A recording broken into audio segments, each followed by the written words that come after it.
আলাইহি ওয়াসাল্লাম বলেন, কিয়ামতের আলামত হচ্ছে অজ্ঞতা মূর্খতা বেড়ে যাবে, জ্ঞান হ্রাস পাবে এবং মদ্যপান বৃদ্ধি পাবে, জেনা ব্যভিচার বিস্তার লাভ করবে। যাই হোক, হাদিসটা শুধু হতে পারে ইমাম বুখারী থেকে ৮০ নম্বর আনাস রাদিয়াল্লাহু আনহু থেকে হাদিসটি নিয়ে এসেছি।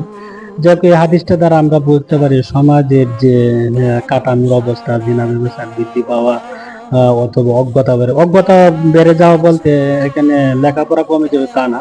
যাই হোক, ইসলামিক জ্ঞান এবং এগুলা কমে যাবে এবং মূর্খতা বেড়ে যাবে সমাজের মধ্যে। মূর্খতা তো আসলে সোশ্যাল মিডিয়াতে ঢুকলে দেখা যাচ্ছে যে আসলে অনেক মানুষ আছে অশ্লীলতা বিস্তার করছে এবং অশ্লীলতার দিকে ডাকছে মানুষকে। বিভিন্ন ধরনের প্ল্যাটফর্ম দেখা যাচ্ছে, এগুলা বিভিন্ন ধরনের জেনার ব্যাপার, ব্যবচার বেড়ে যাবে, মদ্যপান বেড়ে যাবে, এগুলো তো সমাজে অহরহ ঘটেই চলছে।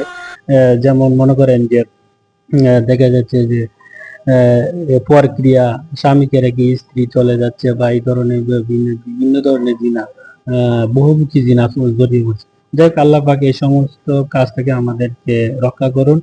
যাই হোক, কিয়ামতের এই সমস্ত আলামত থেকে আল্লাহ পাক মুমিন মুসলমানদেরকে হেফাজত করুন। আমিন। আসসালামু আলাইকুম ওয়া রাহমাতুল্লাহ।